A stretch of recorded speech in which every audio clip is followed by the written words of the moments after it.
Hello, everyone, and good morning Oh, and good afternoon.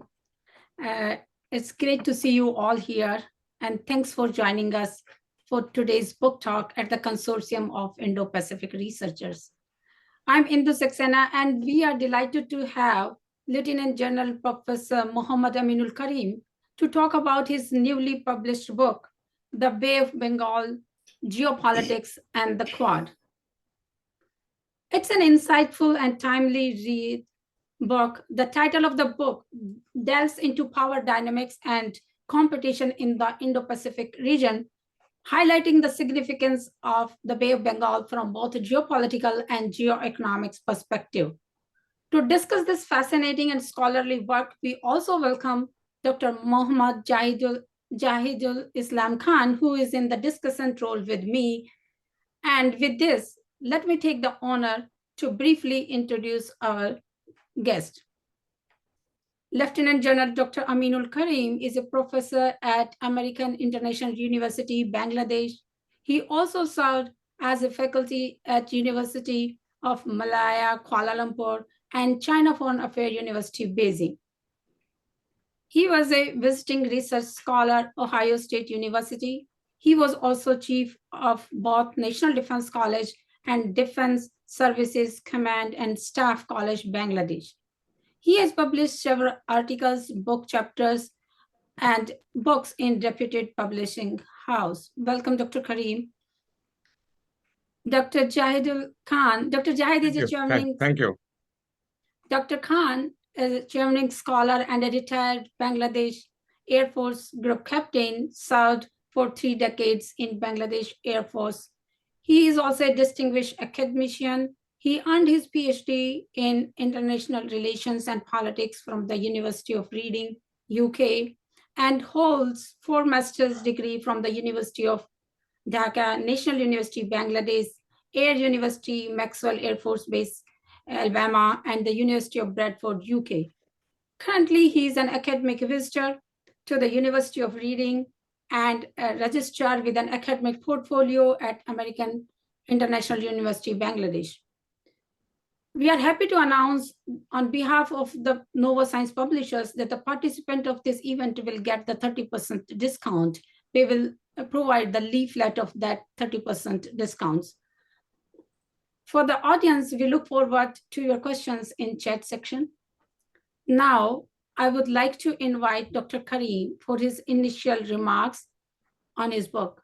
Dr. Karim, over to you. Thank you, Dr. Indo Saxena. And I must express my gratitude for an excellent arrangement that you have made. You have taken the trouble of organizing this event. And to your think tank as well. I'll share my slides.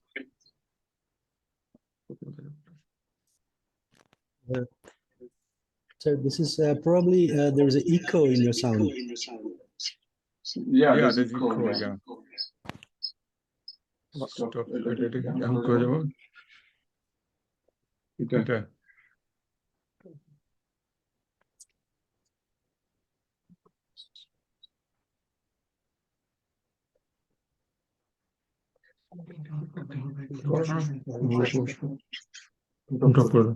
Okay. So I started with my book, The Bay of Bengal,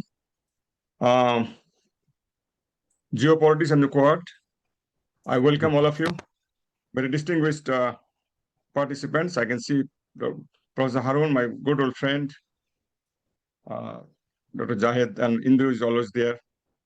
Chris is, I've been meeting her, and then I have a good friend, Peter, who is also a participant. Anwar from Harvard is also there around. So I welcome all of you to my, I'll just take about 10-15 minutes. I'll give the highlights of the book, that's it. And I think the critical analysis will be done by Indu Saxena and Dr. Jahid. The publisher of this book is Nova Science Publishers, and they have published so far about 6 of my books. Just to give you an idea, Nova is doing a great job, as I can see. Yeah. So these are the books they have published so far. I think how many of them, or 4 or 5, 5 or 6 of them. That's it. And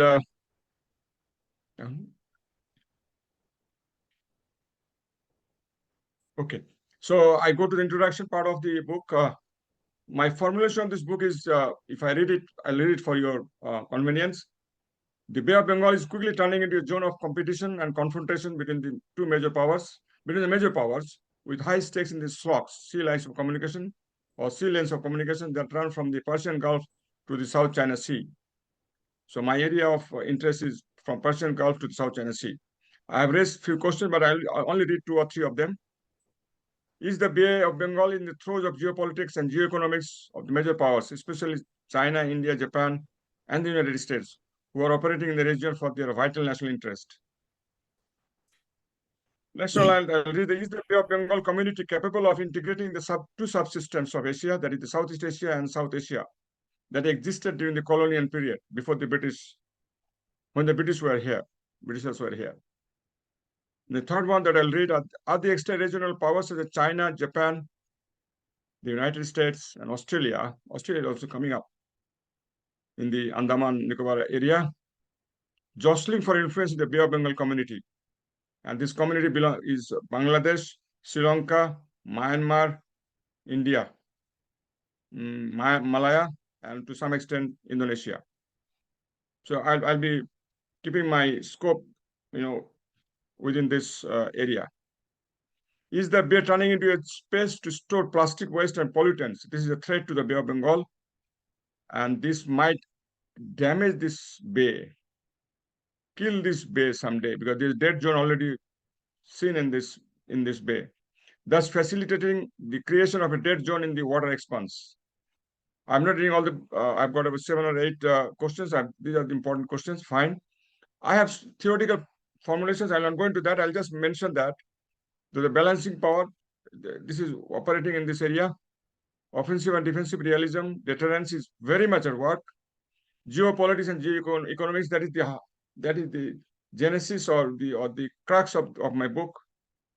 And the supremacy of the sea power, that great American admiral's theory of Mahan's theory, we call it supremacy of the sea power.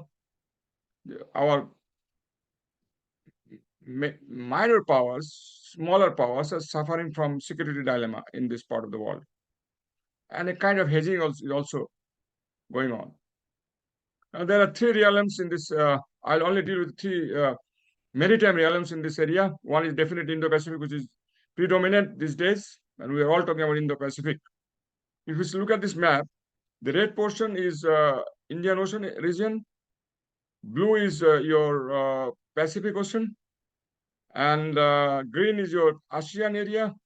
And if you see this yellowish portion, the entire thing is Indo-Pacific. Yellow is Indo-Pacific. The overlay, this side is Indo-Pacific, including Australia. Okay. Now, what is Indo-Pacific realm? Let's talk a little bit on that. It is the confluence of the Indian and the Pacific Oceans. And Japan is the first country to use the phrase free and open Indo-Pacific officially. I think Secretary Clinton also talked about that. Uninterrupted trade and commerce and overflight in this part of the world. Now, sea lines of communications are extremely vulnerable around the IPR. That's the key point of this book that I'm trying to analyze in this book. It is critical for China. It is critical for United States. It is critical for Japan. It is critical for India.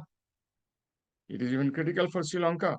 It is critical for Myanmar, because Malacca Strait is there, and that is creating all the problem. And we call that Malacca dilemma.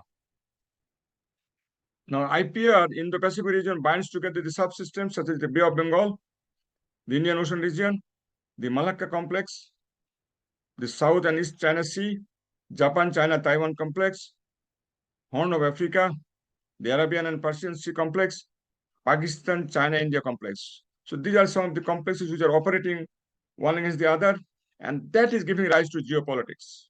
Very high level of geopolitics, I would put it that way. And here the deterrence is working in absolutely loud and clear: mutual assured destruction, extended deterrence, and integrated deterrence. And Quad is a part of the integrated deterrence, which has been recently launched. The Bay of Bengal and the South China Sea are getting linked by the Malacca Strait. So there's a ripple effect from the South China Sea towards the Bay of Bengal. That's why I'm saying it might get militarized very soon. Now, this is creating complex geopolitics. Now, this is Indian Ocean, another realm. This is what, if I say this side is the eastern, no, this side is the eastern Indian Ocean, this is central Indian Ocean, and this side is the western Indian Ocean. I'll come, and this is important, the Andaman Nicobar Islands, and there is, the Malacca Strait. This is very dangerous.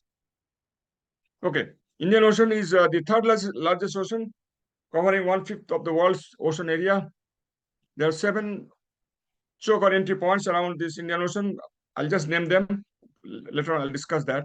Southern tip of Africa, Suez Canal and the Red Sea, at Bab el Mandeb, the Strait of Malacca, the Sunda Strait in the south of Malacca, Lombok south of Malacca, it goes in the Indonesian area, Torres Strait, New Guinea, and Tasman Sea around close to Australia. Now, this Indian Ocean is overshadowed by 3 themes. One is India, China, and regional geo-economics. And that's very, very dangerous. Now, over here, the point that I'm trying to highlight here is that Sri Lanka is at the center of between Bab el Mandeb on the western Indian Ocean and Strait of Malacca on the eastern Indian Ocean. Both China and India are intricately involved in Sri Lanka. Sri Lanka is, I think, is a point of where people are trying to jostle for influence in this part of the Bay of Bengal. Both India, China, and the Americans are also creeping forward. Japan's are also coming up. Even Japan is doing capacity building for Sri Lankan Coast Guard and maybe for the army as well. I don't know, for the Navy as well. The point of worry here is there is no regional governance to regulate this traffic here. What is the solution? Regional integration has fallen flat in South Asia. SAARC has not done well. BIMSTEC has not done well. Now, the Bay of Bengal, another maritime area, these ports are very important for the Bay of Bengal. All that Hambantota in Sri Lanka, there's a problem with the Chinese, between Sri Lanka and the Chinese, with the debt crisis and debt diplomacy. Colombo is coming up in a big way. This will become a big hub, maritime hub. The Chinese are developing it, expanding it, modernizing it. Chennai is another port. Visakhapatnam is the headquarters of the Eastern Naval Command.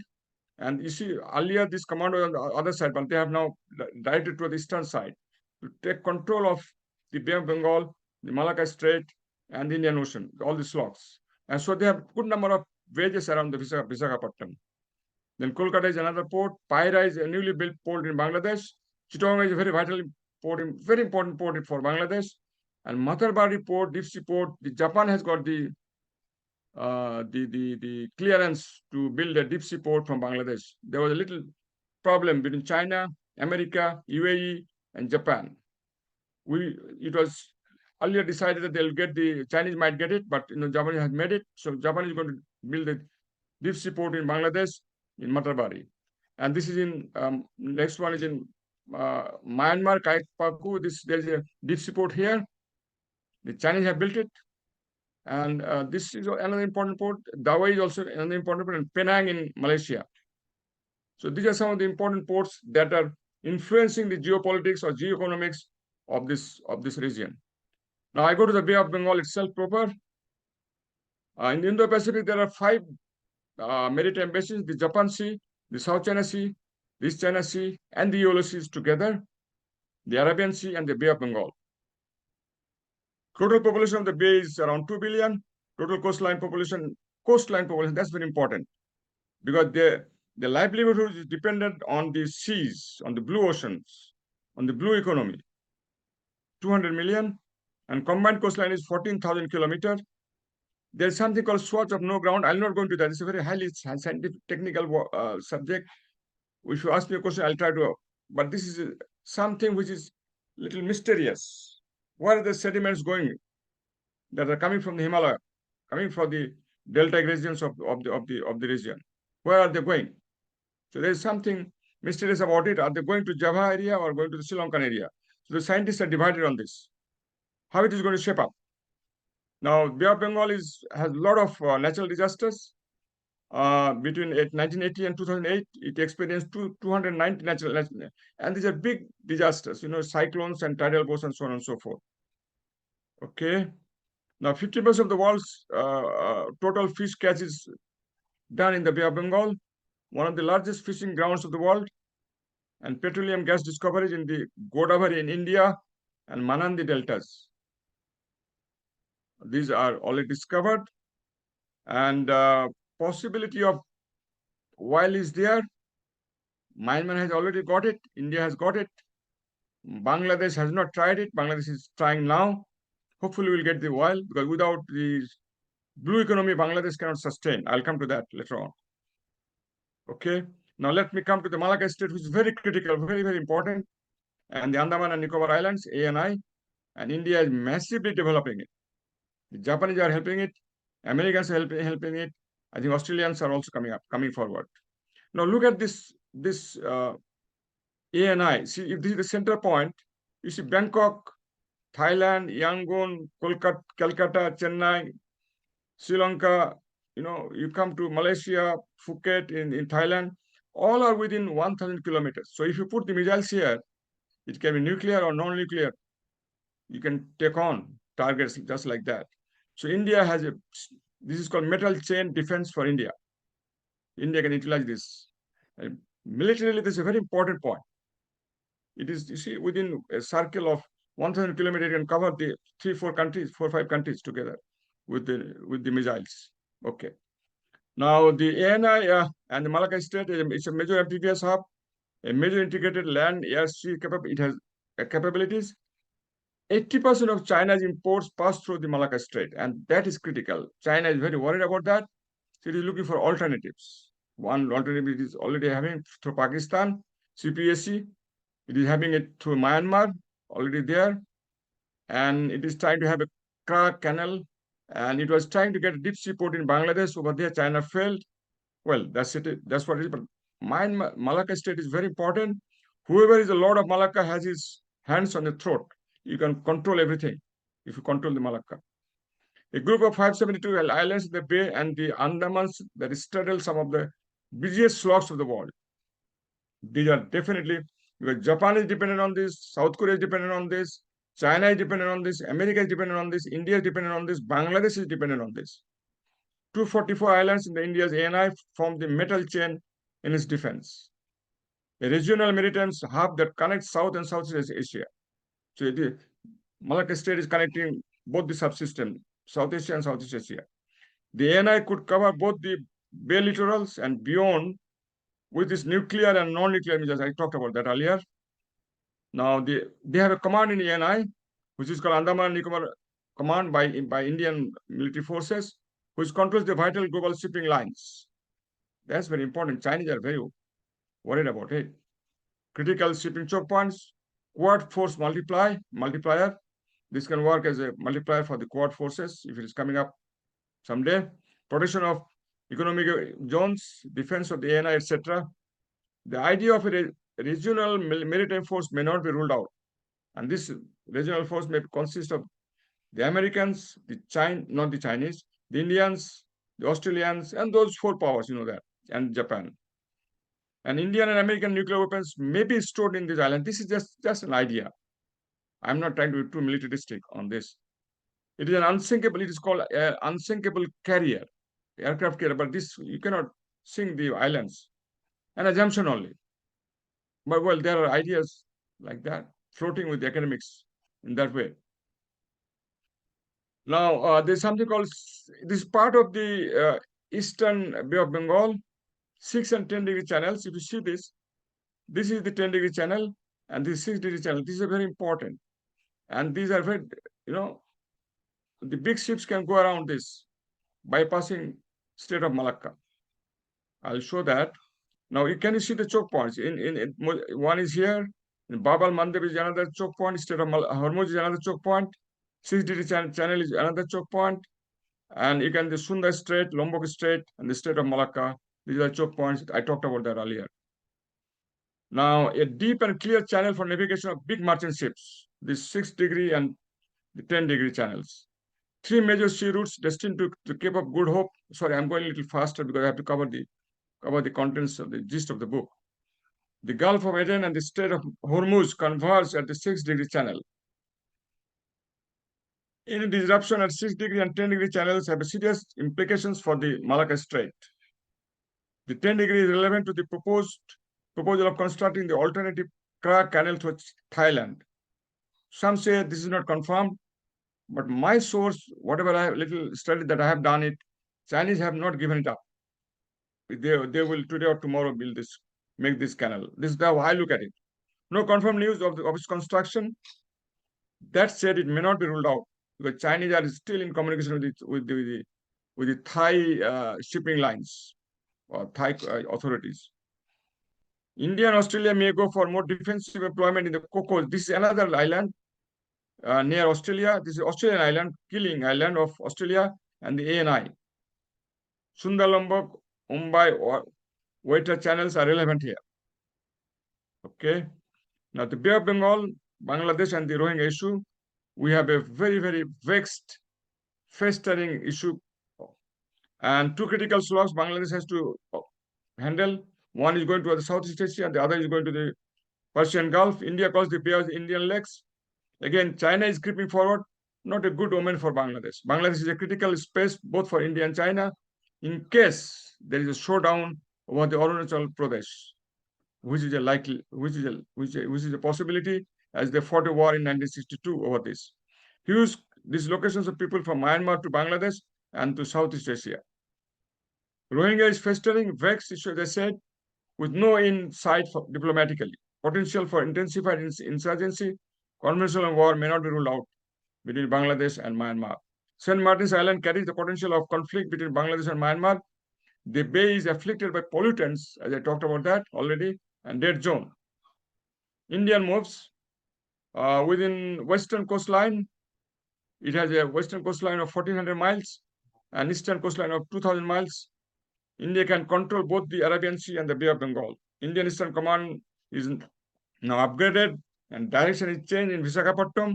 It can launch operations in the Bay effectively. India going for network-centric joint operational command like that of China. Like China has Western Command facing India in the Himalayas. 2 of the busiest ports, the Chennai and Visakhapatnam in India, are based in the Bay Coast. Visakhapatnam is now the headquarters of Eastern Indian Command. There is a good number of bases around, as I talked. India and Bangladesh is 40-kilometer common border. Quad countries will conduct military drills in the Bay. Henceforth, they will conduct this drill, I think, every year. India is trying to win away Myanmar from China. And that's not possible. China is deep inside Myanmar. India is trying that way. Never mind.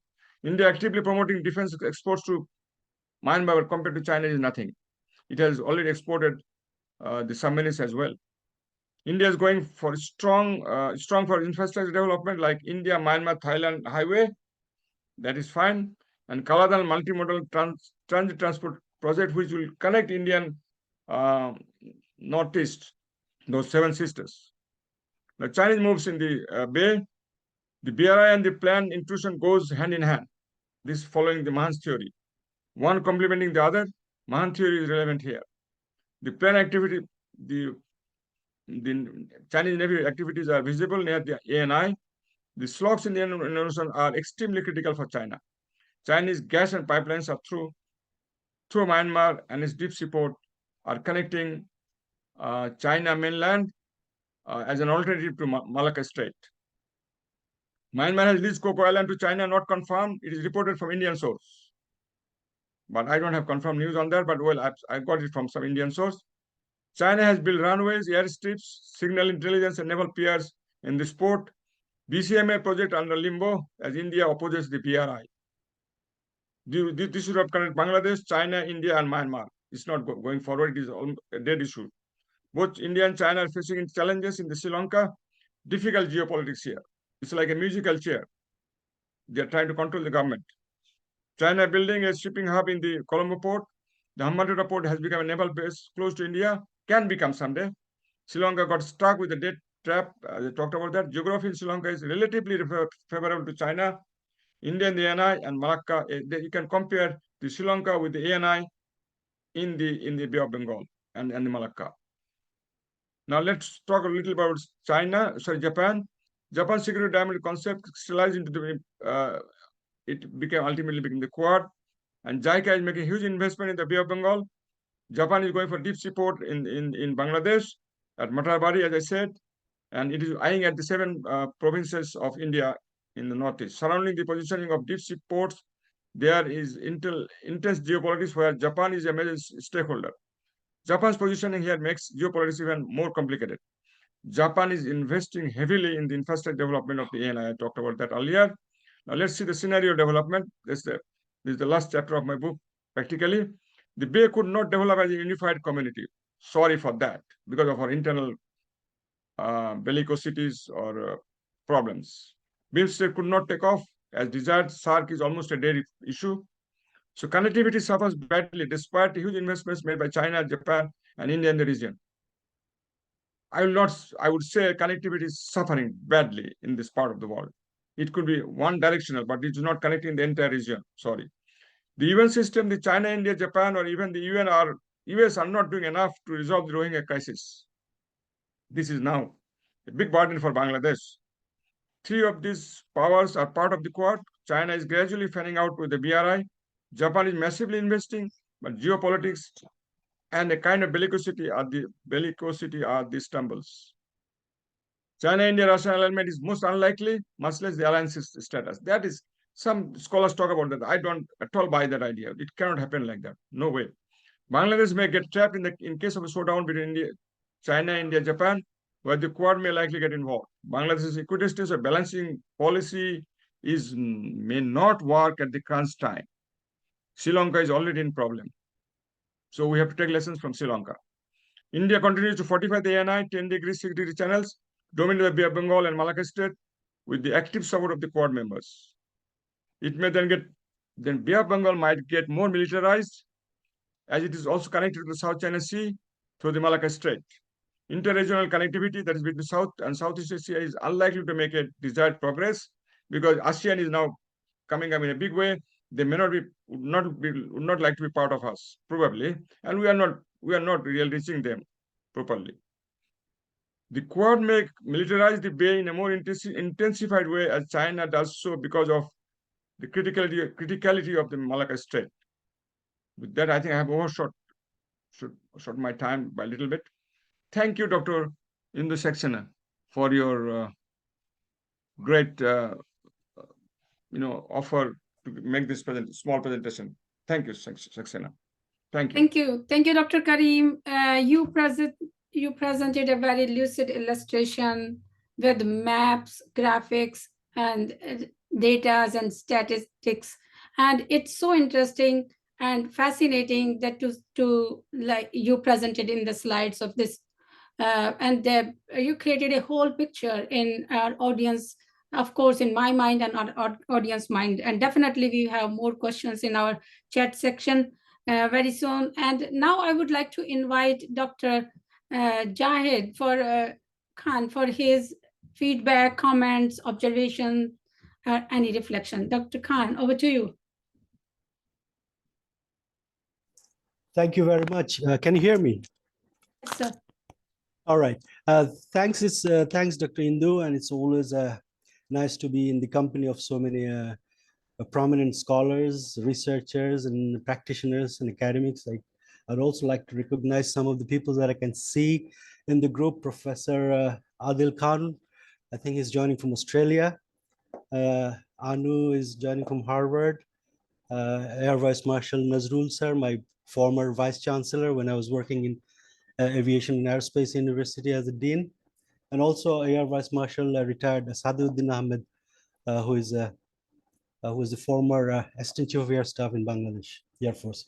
And lastly, Muin sir also, who is a group captain retired, my mentor when I was in the Staff College.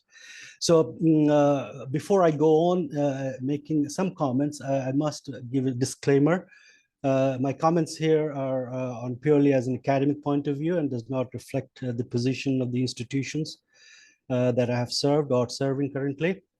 But out of all the hats that I have been wearing, and I'm still wearing, the most relevant one for this event would be my identity as a reader and a researcher of geopolitics and international relations.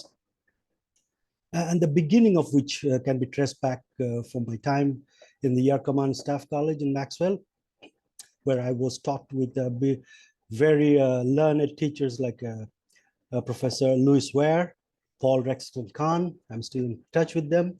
And some of them probably, I'm hoping they will be joining sometimes if they have time.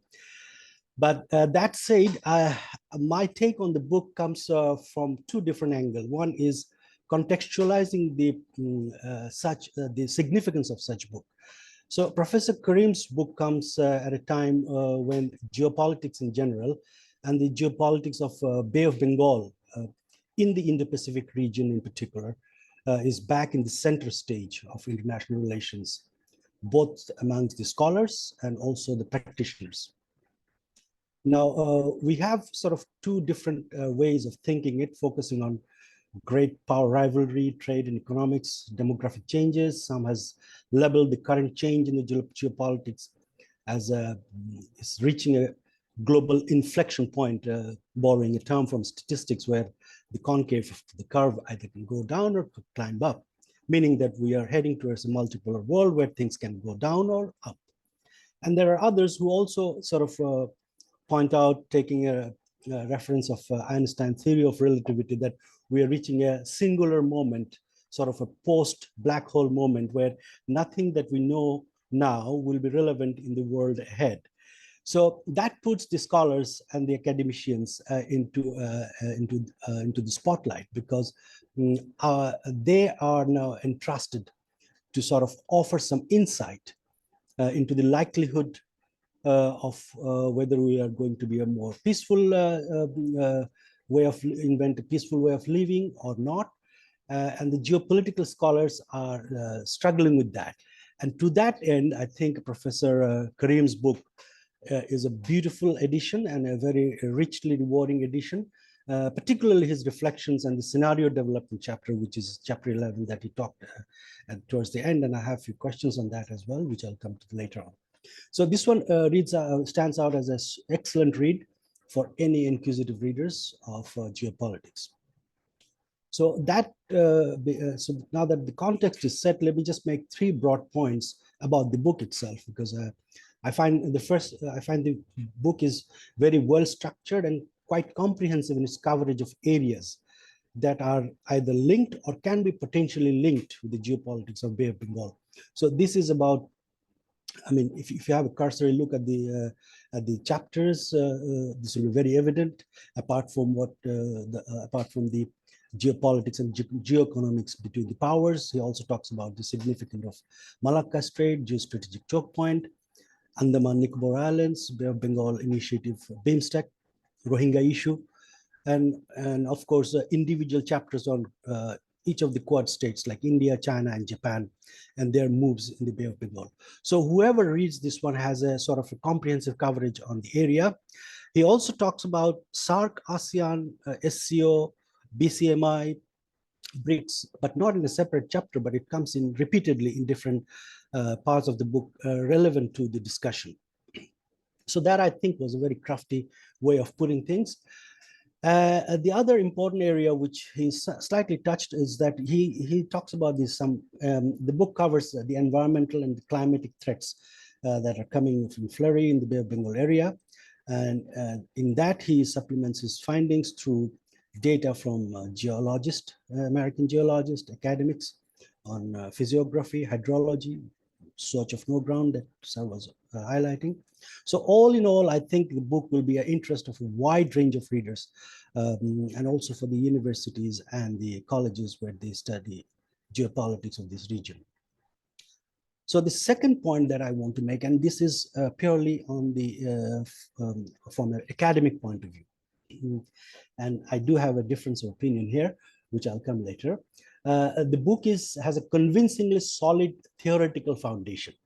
Any informed reader of IR discipline will find that authors attempt to connect the dominant realist concepts like the balance of power, offensive and defensive realism, deterrence theory, and Mahan's maritime strategy in the context of Bay of Bengal is very rich and relevant. And he's also very frank about the primacy of the balance of power. In chapter 2, he negates the critics who argue that the balance of power is irrelevant as global social forces are at work now rather more effectively. He draws relevance from the Ukrainian war, and he writes, to me, it is, I mean, this particular criticism of balance of power is rather a far-fetched idea when geopolitics or power politics come to the forefront. He also writes that balance of power is a dynamic strategy when we see the whole world is shaken by the Ukrainian-Russian war. Well, fair enough. But then he goes on farther. I mean, he doesn't only stops about talking about the theory. He sort of contextualizes it into South Asian context.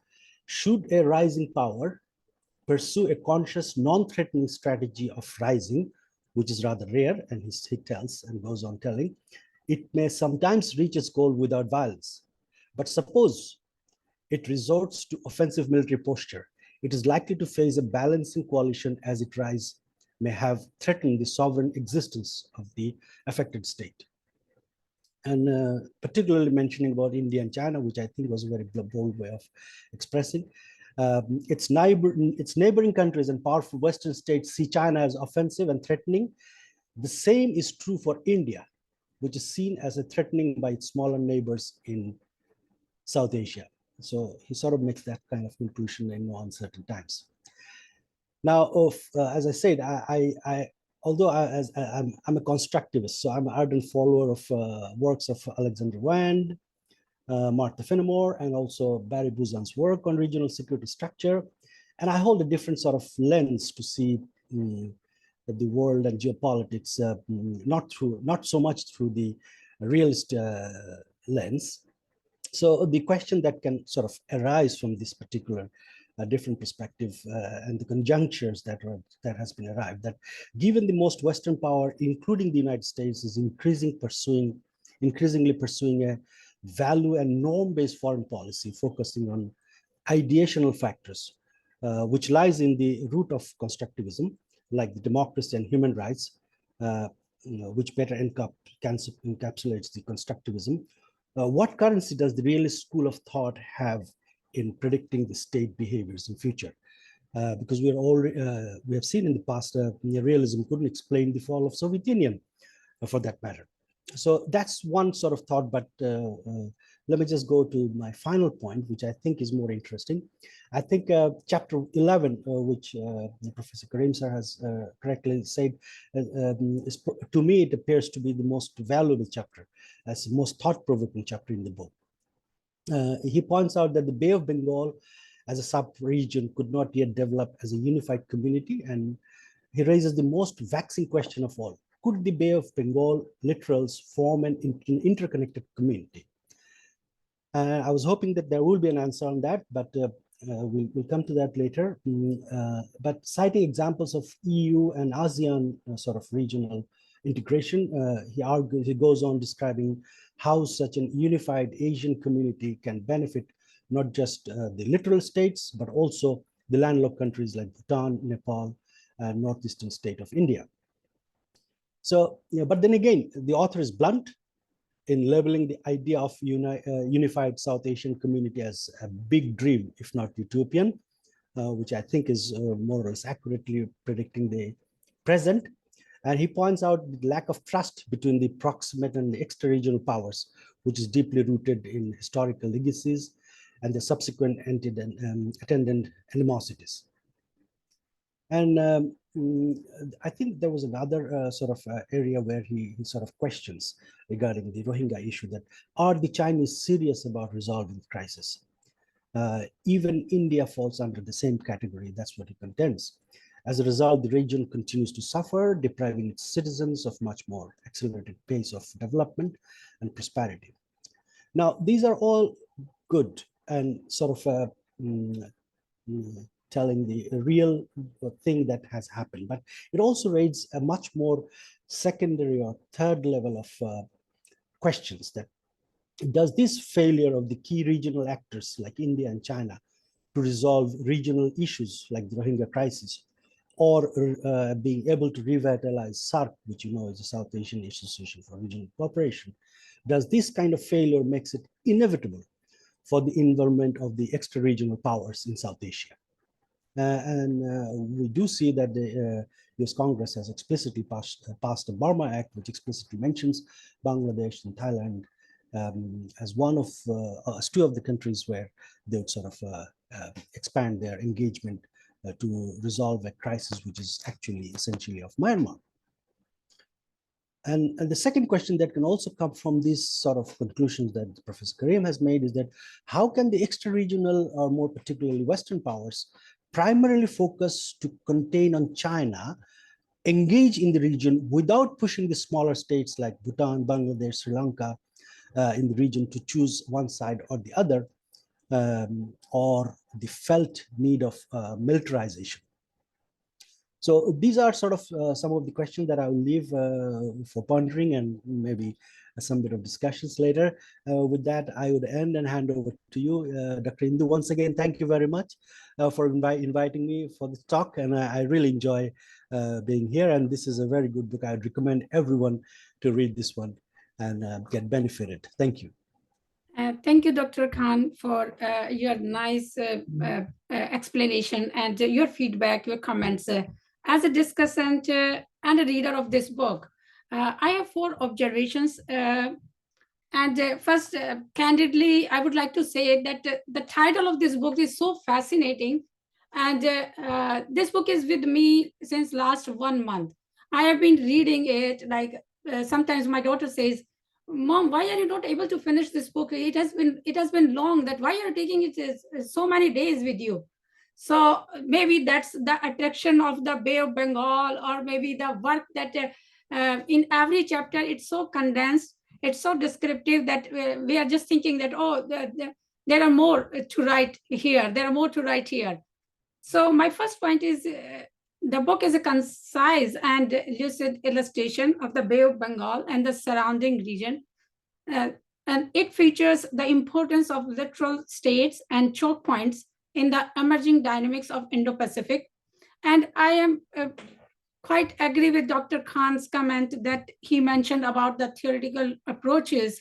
And it's very interesting that Dr. Karim put the international relations theories and directly connected to the risks, threats, and opportunities to the region. And like balance of power, defensive and offensive realism, security dilemma, and what is important that when we read these approaches and theories in IR discipline, but we as a student, we are not able to connect with the issues, with the challenges to the region where we are talking about. If we are talking about the Russia-Ukraine war, or we are talking about the Indo-Pacific, how these approaches connect or disconnect with these threats. And the third one is the book nicely explained the geopolitics and geo-economics of the power in compare and contrast. What I like here in chapter 7 that Dr. Karim mentioned how China and India's power and influence on Bangladesh, Sri Lanka, and Myanmar. And I would say, unfortunately, these 3 countries, they are connected historically, culturally, more with India, but less in power and influence. Though India has a neighborhood policy too, though India has an Act East policy too. So what are the reasons that we can find out of why India has less power and influence in these culturally, historically bonded neighborhood? And Dr. Karim, what are the most liked chapter for me is the chapter 11. I guess Dr. Khan is also mentioned about that that features the reflection and scenario development. How to create a scenario? Let's create a scenario. Who is coming there? China. Okay, Secretary Janet is visiting Beijing. She's in Beijing here. And what we are thinking in India or in Bangladesh, how does US and China relation are going or impacting these small states or even the India as a rising or the middle power as a middle power role. So this is quite unique and interesting chapter, and it also develops a futuristic environment of geopolitics and geoeconomics that can be real in coming years. We don't know about what's how the things is going to happen. Like Dr. Karim mentioned that China has leased the Coco Island in Myanmar. So and ANI is importantly increasingly India is increasing its infrastructure building and more collaboration of the patrolling with the US Navy there. So this is quite interesting and quite unique chapter. And in sum up, the book provides a condensed picture of the significance of the Indian Ocean region and the mounting rivalries among dominant powers. What I missed here is that about the, we saw the SARC, Dr. Karim mentioned SARC, BIMSTEC, but what I missed is that IORA, Indian Ocean Rim Association, the role of the, and where we have more than 30 countries, and I think that Bangladesh is playing an important role and having some more talks, discussion, debates regarding the Indian Ocean Rim Association. And so I guess we will take that in our questions. So this is my, I liked it very much, this book. Dr. Karim Zog is fantastic and a good read. And I would suggest our audience to buy this book. And of course, with the 30% discount we are here, we just not enlightening us with the knowledge, but we are taking the discount too. And so just going ahead, I have a question with Dr. Karim, that why did you choose this topic and what prompted you to write this book? Dr. Karim, over to you. Yeah, so thank you. Indo. This is a fantastic question and a very pertinent question to a Bangladeshi. You know why? Well, we don't have much resources onshore. We have only a little bit of gas and nothing else. And agriculture is the mainstay of our economy. So unless we harvest or harness the Bay of Bengal, the blue economy, we'll be in problem. Our import is getting increased day by day, and export is declining. So there's a huge balance of payment deficit for Bangladesh. We have to get gas and oil in the Bay of Bengal. We have to get the fisheries in the Bay of Bengal. And our two sea lines of communications are there, which are critical for Bangladesh. And to protect these two sea lines of communication, we have to have good navy. And as a Bangladeshi, you know, we are an independent, sovereign country. We fought for our country in 1971. And if you don't have resources, we have 180 million people or 170 million people. How are we going to feed our people? Climate change is also affecting us badly. You know, there's a huge erosion of our river system, our sea system, and whatever you call it. So unless you have the resources, we have only manpower, raw manpower. So, in fact, I have written on South China Sea. I published a book on South China Sea. I thought South China Sea is linked with the Bay of Bengal. So the next in the queue should be the Bay of Bengal. And it controls the very important slots on which China is dependent, on which Japan is dependent, on which America is dependent, on which South Korea is dependent, on which Bangladesh is dependent, on which Sri Lanka is dependent, and so on and so forth. So this is very vital. It's a vital national interest for Bangladesh, as it is for India, as it is for China, as it is for Americans maybe someday, and it is already for Japan in a big way. The Australians are trying to creep forward. So it is turning into a zone of competition and confrontation. Someday it become a thoroughly militarized. So that worries me as a Bangladeshi. So that prompted me actually. Thank you. Thank you, Dr. Kamil. I will take one more question from my list. Due to Dr. Kamil, it's for you. Due to its strategic location, Bangladesh strategic location and status as a littoral state, Bangladesh has the potential to play a crucial role in the Indo-Pacific region. And recently we saw the Bangladesh announce its Indo-Pacific outlook.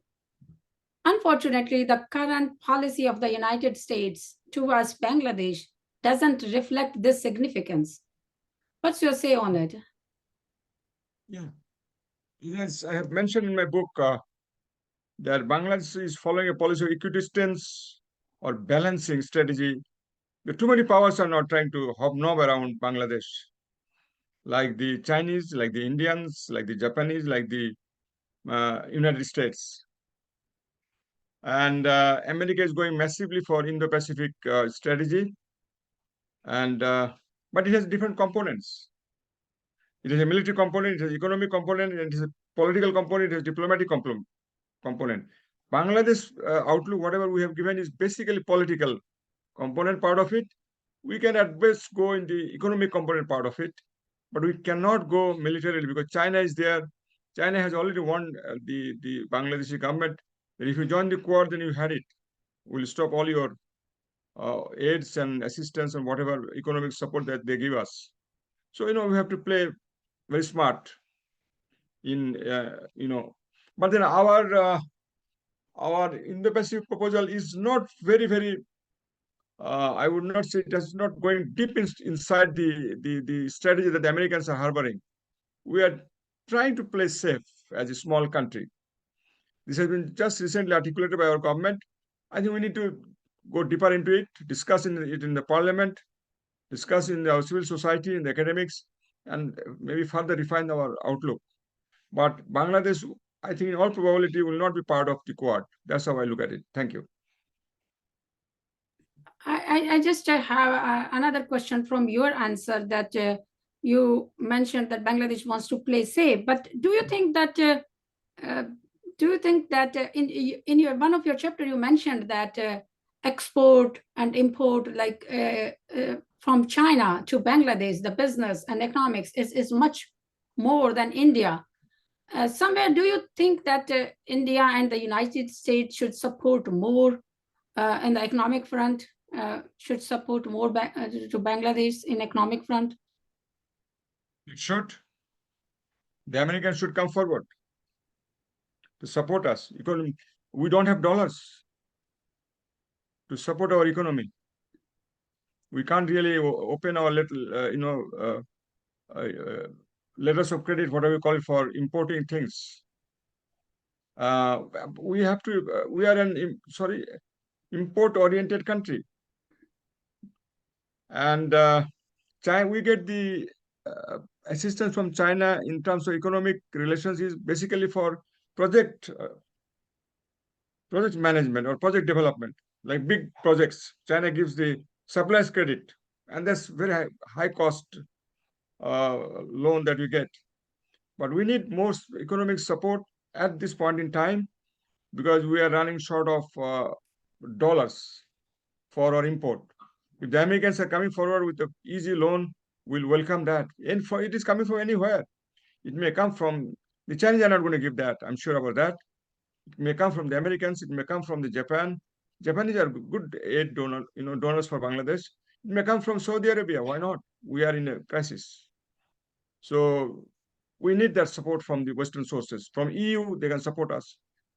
Small country with 170 million people, this is a big existential threat for Bangladesh at this point in time. We need more dollars to get our imports.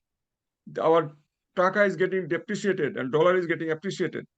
We can't, like I've come in UK. One pound is costing us 150 taka. That's very serious.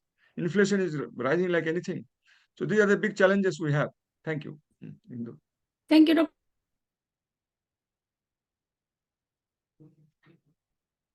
Sorry, I think you have to unmute. Okay, thank you, Dr. Karim. Now I would like to invite Dr. Jahid Khan if he has any questions from you, and then we will open the floor for the discussion for the QA session.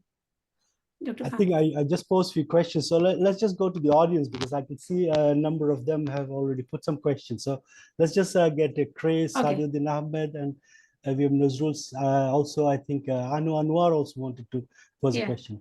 Thank you. Right. So let's go with the discussion is open for the audience now, and please raise your hands and just go ahead.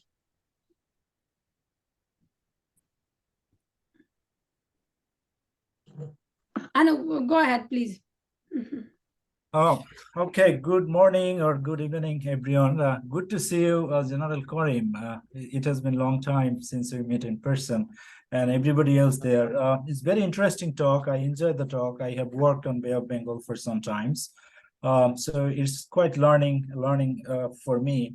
And a special thanks to General Karim to put highlight on Bangladesh, because this oftentimes Indo-Pacific is Bangladesh is not that way highlighted, especially in the Bay of Bengal. So with that, I have 3 questions, but I will make it short. First part is from the geopolitical and broader geostrategic point of view of the 21st century. So we know that for a long time, US grand strategy has been always that not a single power will be dominating the Eurasian continent, whether starting from Mackinder heartland theory, right? And then the dominating idea was Mohan sea power theory. But as your presentation also mentioned, in the new decade after the China's Belt and Road and the new collaboration between China and Russia, we have seen that the Eurasian heartland is getting closer and closer. And then the question is only sea power, sea dominance, if is led by America-led coalition, it will not be good enough to offset the balance of the Indo-Eurasian heartland dominance, right? So then the question is the only equalizer will be Spikeman's so-called theory of rimland country. And the Bangladesh, if you look at the Indo-Pacific map, Bangladesh is the innermost country within the Eurasian heartland, right? So from Bangladesh, you show the map from Andaman Nicobar Island. If you put missile, all the country together. But if you go even further, if you put in Bangladesh, then the countries are even much closer. So my question is, in this equation of heartland versus sea power, Bangladesh as a rimland country, what kind of role you see Bangladesh can play independently? Question 1.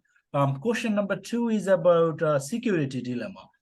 So your book talked about security dilemma, you discussed very well. And I think one of the key discussion here in our region is that China's so-called vertical expansion through China-Myanmar Economic Corridor or BCIM or China-Pakistan, all of them are vertical expansion. In response, we have seen that India's expansion is a horizontal.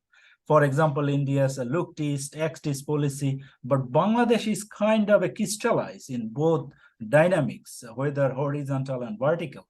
And do you see any kind of role Bangladesh can play? As I see that the Indu also mentioned that Indian Ocean Rim Association. Well, that is a one thing, but Bay of Bengal, do you see any kind of role Bay of Bengal association or something like that can play? It should not be mutually exclusive that well Indian Ocean Rim Association or Bay of Bengal Association, but there is a difference. So if we talk about only Indian Ocean Rim Association, Bangladesh has lesser stake there. So if Bay of Bengal Association or something like that, if you can see there. The last question is just only about Andaman Nicobar Island from historical point of view. Probably you know better than I do, but during the 1965 war between India and Pakistan, there was a certain degree of discussion and collaboration of Indonesia and Pakistan. And that Indonesian leadership was saying, well, you know, Andaman Nicobar Island closer to us, what can we do about that? So now we know that geopolitics has changed a lot, but Bangladesh also become an actor in Bay of Bengal. Indonesia, we don't talk about much, but it's a rising power and also is a established middle power. So do you see any kind of role this country can play in question of the Andaman Nicobar Island in a kind of collaborative approach, not as a counterbalancing of India, but also not becoming a hegemon of those reasons that the other countries' interest in a stake. So these are the opening, and if necessary, I will come back later. Thank you. I can ask that either General Karim or Dr. Khan or anyone is interested in this topic. I'd like to hear their thought. Thanks. Dr. Khan, you want to take on? Jahid? I think I I can think do that that. let it be. I can do the Okay, first one. I'll take but- it on. Yeah. Yes, please. Yeah, So, carry go on. ahead. Carry on, please. Yeah. So I can do the first one in which he's talking about sort of geographic centric, the hinterland, heartland, rimland, and the previous concept of being maritime based sort of geopolitics. You're right on that, because some of the convergence of the Eurasian states do indicate, particularly if you think of SCO and also the recent sort of Russian move to and the BRI projects, which are getting much more sort of progressing in much more in an accelerated pace. You find those to be in that region, in that Eurasian plane. But I don't think it sort of totally negates the whole idea of say, broadly speaking, Mahan's strategy that which sort of puts forward the prominence of sea power, and to that the littoral states significance of the rim countries, in which you have rightly said Bangladesh is one. But I wouldn't put that much premium on the significance of Bangladesh compared to, say, Myanmar. And that is a very informed assessment of geopolitical significance, both in terms of the location and also the resource richness. Although we are, sort of almost tempted, and I see if you take it from a nationalistic historiography, you'll find there is a lot of emphasis that Bangladesh is so strategically important. I don't see, from a strategic geopolitics point of view, I don't see of that much of thing, because of all the depths and other paraphernalia compared to what Myanmar can offer. So that is exactly why the India, even China, India, which is our very close ally, hasn't abandoned it. China not essentially is also almost like denying to abandon. So on those contexts, the significance of these rim countries will remain strong. But at the same time, I would say I am not entirely a pacifist, but I studied in the peace studies, Bradford University to be exact. So when I see so much emphasis on a realist school of thought, and particularly this balance of power and other things, I am reminded by Alexander Wang's quote that anarchy is what states makes of it.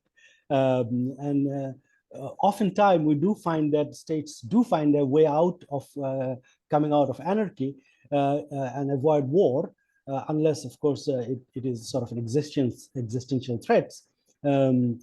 So there could be alternative explanations of these theories, which are basically predominantly taking into account the material factor of the international relations. So don't forget, there is ideational factors also, which constitutes the international relations interactions. And we are seeing an increasing convergence or emphasis on the ideational factors, values, democratic norms, human rights being emphasized in the foreign policy and the instruments and the coercions that the states impose. So that said means, although in the final analysis, ideation factor may not sustain as strongly as the material resource, dwindling of the material resource will matter for a state, but as far as the trend is concerned, there is an increasing emphasis on ideational factors, and that might sort of that might also have an influence on this land-centric or sea-centric or heartland or rimland-centric sort of conceptualization of international relations. That would be my 2 cents, sir. Over to you, sir. Yeah, thank you very much. Very difficult question from a Harvard scholar. I come from Bangladesh, and Harvard is the best university in the world. So it's a difficult question. All 3 difficult questions, but I'll try to address them as straightforward as possible. You talked about the heartland and Magenda's theory and rimland theory. Yeah, rimland theory is more relevant for Bangladesh. Like Japan, it is more relevant for Myanmar is more relevant. That's fine. But my assessment is heartland remains there.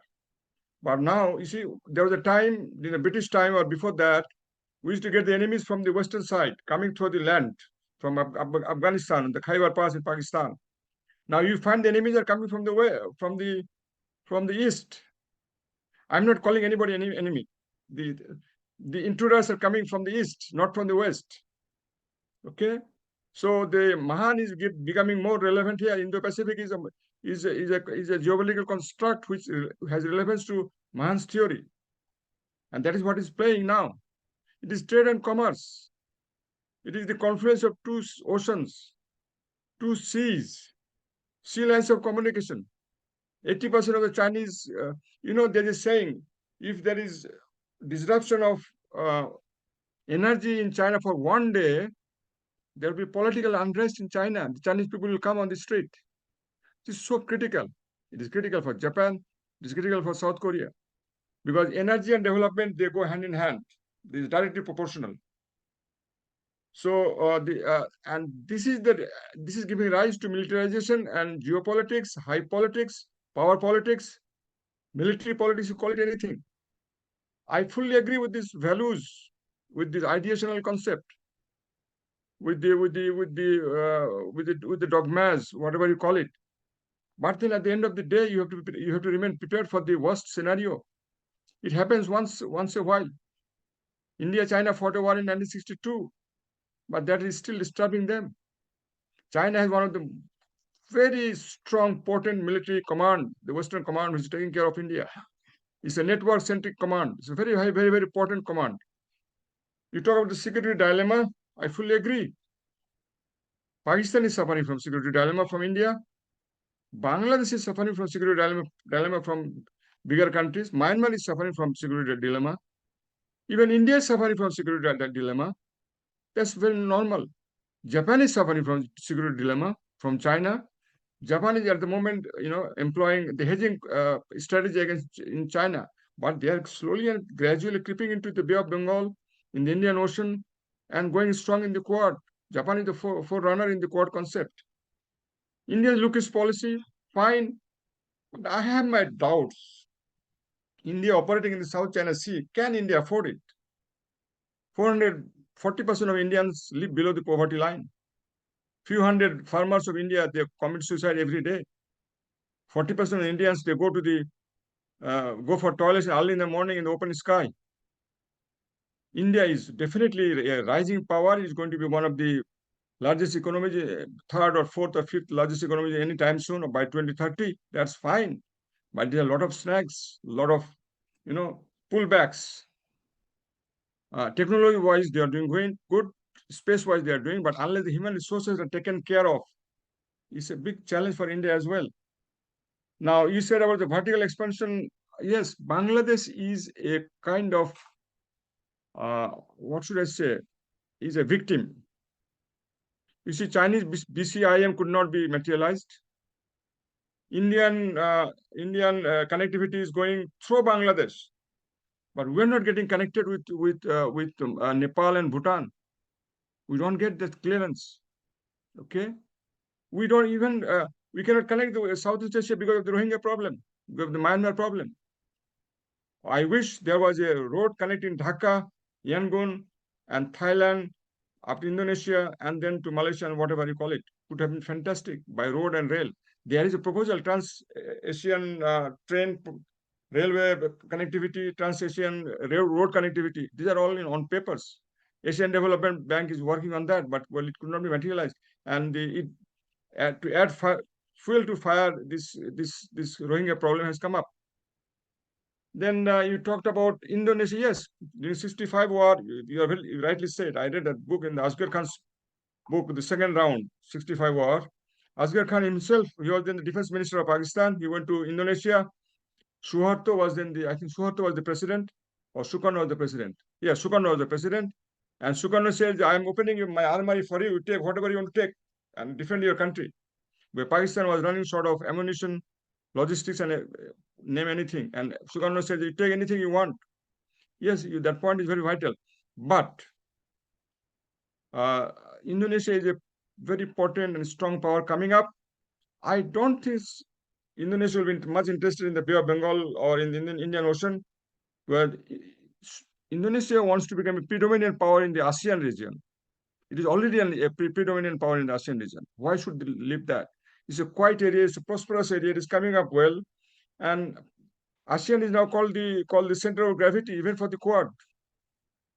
It's prosperous. In the next month, there's a Asia-Pacific roundtable. I have been invited there as a panelist. I'm going to join there in Kuala Lumpur. They're coming up in a big way. I taught in the University of Malaya, and they see ASEAN is a big thing for them. They have done miracles. Democracy is coming up in, like, except Myanmar, democracy is there in all the countries. That's a fascinating development. Economic integration is doing fantastic. It is free, free flow of goods and services in that part of the world. BIMSTEC, I don't count that. SARC, I don't count that. I don't count RIM. That's my personal assessment. I'm basically a realist. Being a military man, I believe in the. I don't know. I get tempted to that because I see the end. At the end of the tunnel, that is the problem. But I'm not demeaning the constructivist idea that Dr. Zahid Khan talked about. I fully harbor your idea. I agree that idea is fantastic.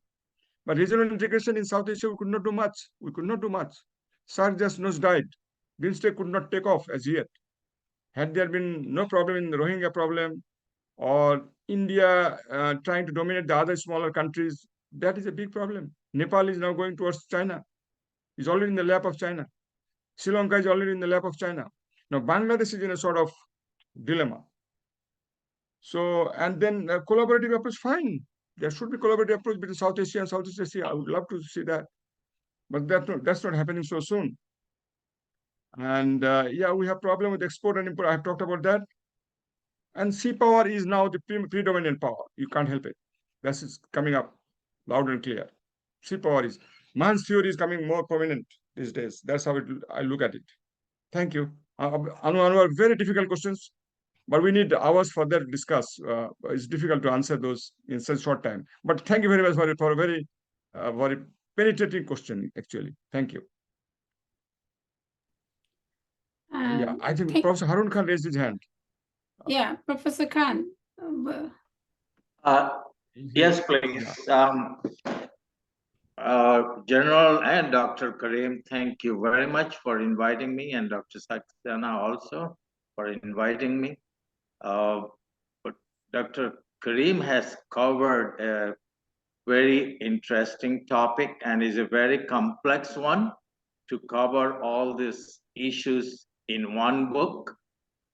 So I think he did a very good job and so forth. And again, I think Dr. Khan, when you were asking Dr. Khan, there are 3 Khan, by the way, Dr. Saxena. So I was first confused who you were referring to. Anyway, Dr. Zahid Khan did a fantastic job of evaluating the book from theoretical perspectives. I wish I had more time so that I could add to what Dr. Zahid was talking about, but I will be brief. Again, with respect to Quad, one of the issues I think both of you did talk about the theoretical perspectives in international relations theory. And as you all know, today, one of the major theories is complex interdependence.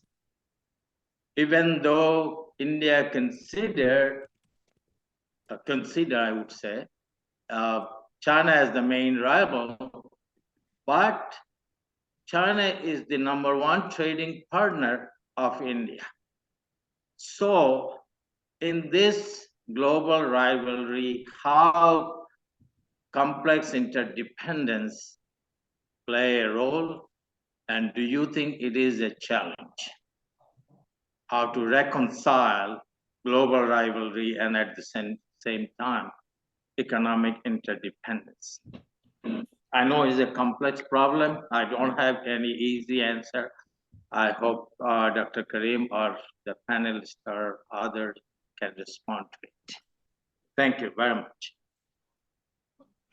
Dr. Indu, you want to take on, or I should straight away move to that? So please go ahead. Okay. Professor Harun Khan is a very senior distinguished professor of an American university. And the question has to be so tough for me. So I totally buy your theory of complex interdependence. I'm for it, and this works as a deterrence. Had there been no interdependence between China and America, there would have been some kind of problem in Taiwan. There would have been some problem in South China Sea. And this interdependence is working as a deterrent. This again during Trump's period, there was a trade war. Again, your Secretary of State from America visited and met the chairman Z. And I don't know why the president the next day had to call the president of America as a dictator. Well, I don't understand diplomacy, but I don't think that's a good diplomacy, probably. But this interdependence is working there. It's very much. This theory is very, very relevant, very, very potent theory, and this is working between China and India. There's a concept called Chindia, China and India put together. They have interdependence, and that's why they're restraining each other from. They're fighting, they're having brawl almost every day. Their foot soldiers are fighting with each other in the tough, rugged Himalayan straits. Fine, but they're not going for all-out war because of this complex economic interdependence theory. And but there is a saying that interdependence theory not necessarily will stop the war. There are instances in history that despite interdependence, you might go to war. But so far, we have restrained ourselves after the Second World War, except the Korean War and the Vietnam War. I think we have not opened up so much as you see in the Western Asia, in the Middle East, or in Africa. We are still restraining ourselves. India, China is restraining. They're very careful. Both India and China are very careful because of interdependence. America and China are very careful because of interdependence. Now see this Secretary of State Anthony himself went to China and tried to open the lines of communication. That's very important. Communication is very important. And that's what he's trying. He's a good diplomat. I would tend to say that. And he had one-to-one meeting with the president himself. See, he's a very powerful man. He is in the communist system, of course, he's a dictator. That's all right. They don't follow the democratic norms. Fine, but then interdependence, sir, your point is very, very valid, and I totally buy this idea. And that is working fine. That is working marvelous. Absolutely all right. I'm totally with you. And there is another theory called mutually assured destruction, nuclear, like Pakistan and India has got nuclear weapons. So this is also restraining. India and China has nuclear weapons. That's also restraining. So this is also working that way. Japan doesn't have nuclear weapons, but it can get nuclear weapons within months, within days. So that is also restraining each other. So Japan has extended deterrence, but China has actual deterrence from the nuclear weapons. So that is also restraining. And the Chinese, in the last problem over Taiwan, when the American speaker visited Taiwan, Chinese ICBMs were, as reported in the press, I don't have any confirmed source, as reported in the press that the ICBMs would have targeted the American aircraft carrier because they don't have so many aircraft carriers to face the American mighty military power or prowess, whatever you call it. So, sir, your point and theory is very valid. I personally buy that idea, and I have written some books and I have described this theory in detail, and I totally agree with this idea. And that's a good theory which is restraining our power political urge. Thank you, sir. I think Jahid wants to say something. Thank you. So I just wanted to sort of complement some of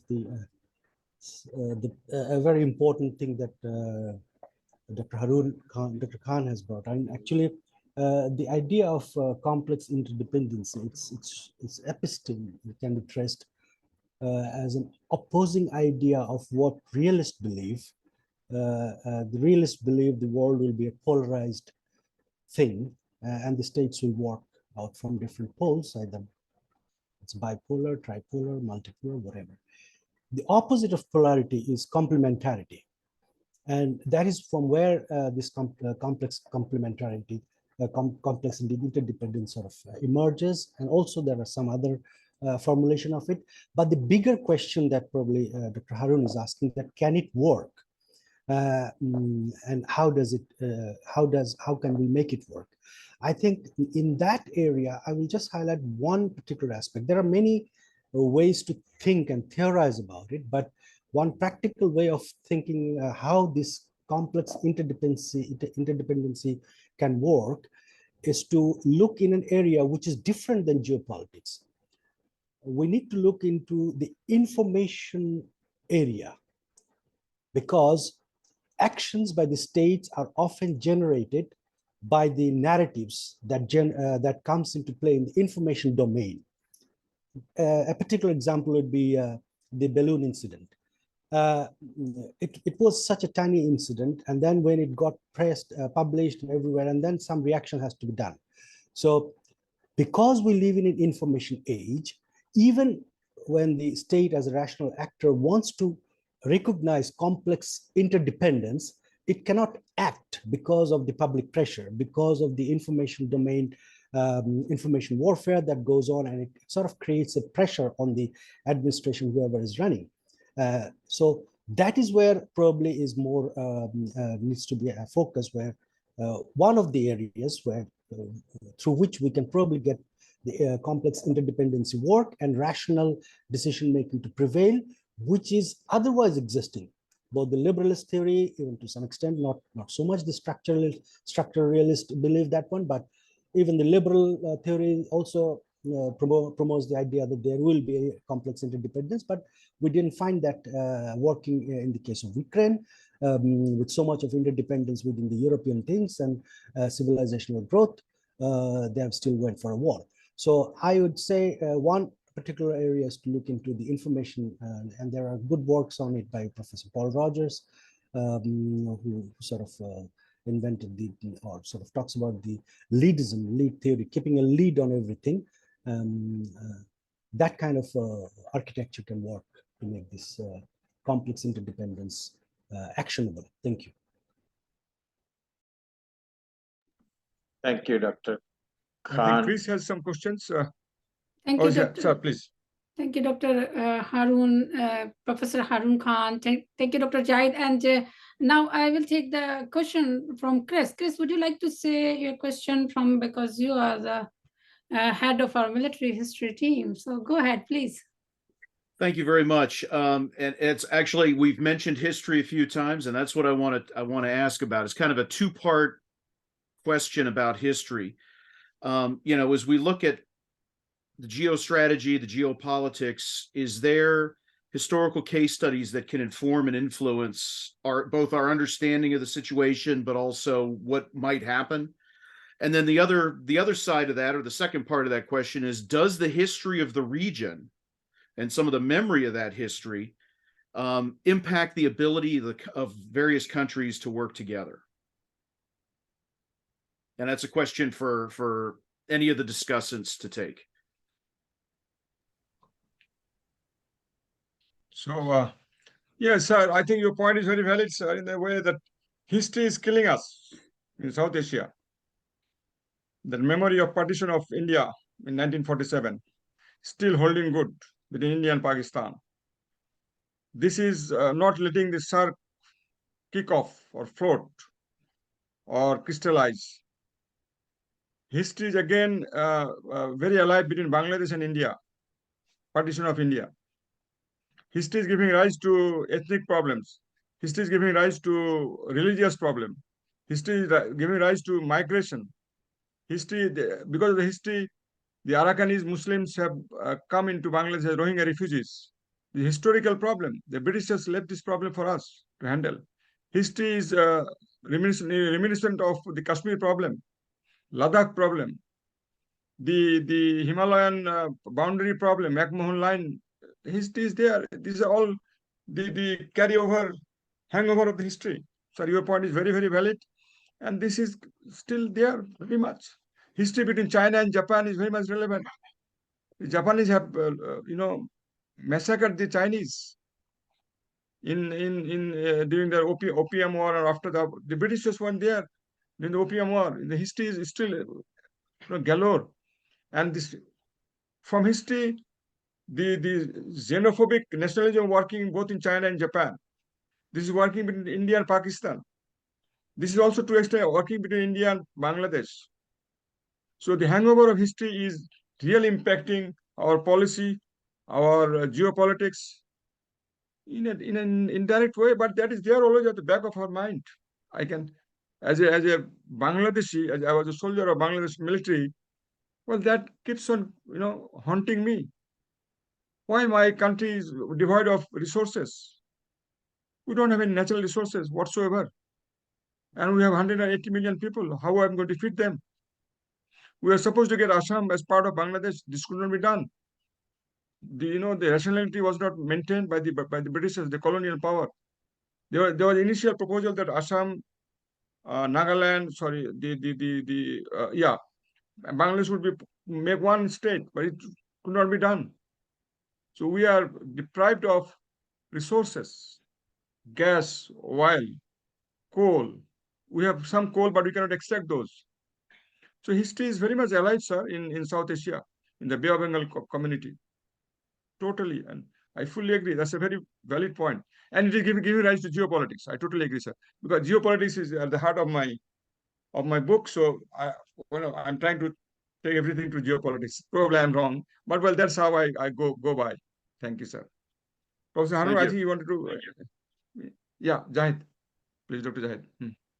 Yeah, it's good that Chris, you're a historian. I for this semester I'm actually teaching the history of Bangladesh and South Asian region in my university. But I will touch on two different aspects, and which probably is echoing what Indo was saying. That and if we remember what she actually said, and I incidentally I wrote that when you were very correct in saying that Bangladesh is sort of linked to some part of India culturally, not so much in terms of power structure, governance, and other things. Why? If you read the history of before colonialism, the Subeh Bangla or the Sultanate of Bengal, you'll find all the time they were quite independent. They actually maintained independence a number of times, even when the Mughals were there. So this is one thing, because this part of Janapada, as it used to be called at that time, there were several Janapadas, the urban settlements. The recent one that we have found was in Wari Boteshwar.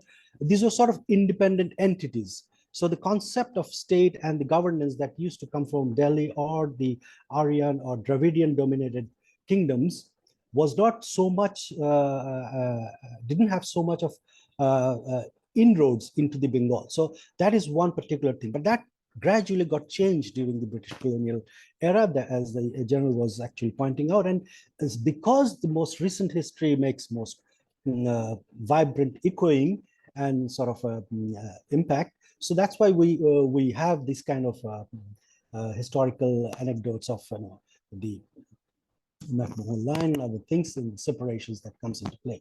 The other very important aspect that I would say about the historical thing, which as an academics I sort of very much was amazed at when I've studied in the Western universities, learning all the Western international relation theories. There is actually a very rich South Asian history of international relations. If you go back to the book of Niti Shastra, quite old, and there was in 1905, I think there was a consolidated section of this book written by Binod Kumar Majumdar, a Calcutta University professor, a very good articulation of how Mandala, the Kutilla's Arthashastra and Niti Shastra and all these ancient texts sort of encapsulates the state's behavior, much like what the prince should do and what the prince should not do. That has not been practiced because we inherited a Western structure to sort of governance, and that continued. So history, in a way, yes, relevant, remains relevant, but at the same time, in some fundamental elements, it still is much in a Western way of thinking. When it comes to governance, maybe the structures and of the governance structure itself as well. And that is where we have sort of a contradiction. The third very important point in context of Bangladesh is unlike the other two countries in the Indian subcontinent, India and Pakistan, Bangladesh has a unique history of getting an independent state through an armed struggle. The others didn't earn it. It was given. It happened as a transition. So that history has an important corresponding factor, if you may, to that Subeh Bangla history that often the historians or the scholars from this part of the world connects that, okay, this was the third reincarnation of Bengali civilizations, because in no other South Asian country there is so much homogenic population. It's almost 98% of the population in Bangladesh is Bengali ethnically. So after the two Koreas, this is the most homogenic country in the world. And that is a very unique thing compared to India, Pakistan, or even Nepal. Of course, Nepal was not part of a colonial state, and that has a different sort of thing. But it's good that you brought in as a historian, and I'm very glad that you, and I'm teaching history lessons to my students in this semester. Thank you very much. Very illuminating. Question. Thank you both. Thank you. Thank you, Dr. Jahid, and thank you, Chris, for your question. And we have here the question from Rear Admiral Awal, sir. Please go ahead, sir. Thank you very much. Can you hear me? Hello, can you hear me? Yeah. Yes. Very much clear. Okay. Congratulations to General Amil Karim for your book. And it's close to my heart, the Bay of Bengal, where I've spent the best part of my life. So I was trying to figure out that in the context of geopolitics and Quad, where does our region fit into? Because you have emphasized on regional organizations like SAARC and BIMSTEC to have a bridging role of connectivity, which is very, very valid. But as I was looking, because Quad and geopolitics of the region all originates from the US security strategy. So there I was looking at where do we fit in? So there, Asian centrality and all these things are described in the US national security strategy. And a passing remark on Indian Ocean area, just to mention India. No South Asia, nothing, not a single mention of South Asia. Now come to the Quad. Its summit in Australia was cancelled at the last moment. So which I think it did fit to the Chinese narrative that USA, in fact, doesn't care for anything. It cares for itself only. And Indo-Pacific is just a bluff. So it was fitting to the Chinese narrative. The summit was cancelled just for a domestic problem, which is, of course, very important for a US president as a politician. And as all politics in US is local. So that's very important for them. But it was an Asian trip for president to fix the Indo-Pacific matters, where he cancelled on the last moment for a domestic issue. However, in the G7 summit in Tokyo, the leaders met, Quad leader, they were there for the G7 summit. So as a passing opportunity, there was a leaders, Quad leader joint statement, a very peculiar. No summit, nothing, and a little informal discussion. And the leaders summit came up on 20th May. I'm quoting for that from Hiroshima. It says that we all are and will continue to be transparent in what we do, respect the leadership of regional institutions, including the ASEAN, the Pacific Island Forum, the PIF, and the Indian Ocean Rim Association, and it will remain at the center of the Quad's effort. Unfortunately, no mention about South Asia, no mention about SAARC and BIMSTEC, which is our mainstay of our connectivity, which you have emphasized in your book. So this is one, and then, as a good rhetoric, it also says that we, the Quad countries, will work together to be the global force for good, and will bring our combined resolve to support each other's international leadership. And lastly, it says in doing so, we are committed to working in partnership with Indo-Pacific countries, large and small, in deciding our future and shaping the region as we all want to live in. A very good rhetoric, sounds like election promises, which need not to be taken into consideration. So my question is, as you have emphasized on the regional organizations, our SAARC, though is in doldrum right now, BIMSTEC, the summit is coming up in Thailand next at the end of the month. So these we want to be the mainstay of our regional cooperation for this region to be counted. But unfortunately, it doesn't figure out here.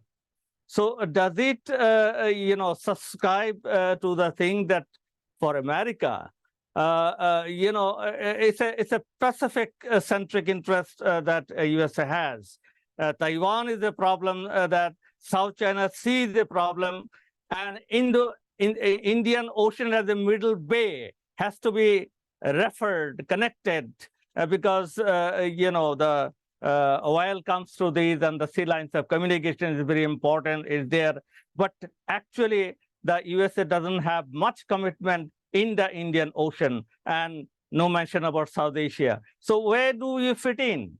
And what you have emphasized in your book, given the strategic overview, how does it figure out? Because whatever we say, it doesn't matter, because as long as the 11 aircraft carrier forts you belong to, and you have the reserve currency US dollar, you have the mightiest military force, and all the world organization in your hand. So whatever is the US strategy says, that is what it is. So there, unfortunately, South Asia is not even mentioned there. And Indian Ocean region as a whole, as mentioned as a passing remark, just to give a task to the Indian Ocean Rim Association, where it says that it recognizes Indian leadership in finalizing the IORA outlook on Indo-Pacific. That is the task given to the India, that you prepare an outlook, as Bangladesh has done at the last moment. So your comment on that, sir. Thank you. Do I take it, or should I take it, Dr. Indu? Sir, please go ahead. Yeah. Admiral Awal is a very, actually he should have authored this book. This is his area. Bay of Bengal is his area. He operated in that area. He was a Navy admiral, big thing. You have excelled. And we worked together. When I was in the president's office as a military secretary, he was the director of naval operations. We had some problem in Myanmar, with Myanmar. And then, well, two of us had played a critical role in diffusing the tension. He was very helpful, and I had to apprise the president, and I had to get this nod for, we are restraining ourselves. Okay, very good points you have brought up, Admiral Awal. We are together in the staff college as a DS also as well. I will give you three concepts. One is alliance, one is alignment, and the other is entity. Alliance means you are bound by rules and regulations and norms, like Japan and American. This is a defense alliance, military alliance, absolutely. NATO is an alliance. It's a military alliance, absolutely. They're ready to launch. They have the military forces ready to launch anytime you need it. Japan and America ready to launch anytime they want. If there's a war on Taiwan, I'm sure the Japanese military will just move in. Japanese Navy will just move in. And they're conducting exercises. American Navy and Japanese Navy are conducting exercises in amphibious operations in the smaller islands surrounding Taiwan. And even they have got a lot of It's one entity, so to say, integrated deterrence or whatever we call it. So we are not, Bangladesh cannot afford to go in an alliance mode, not at all.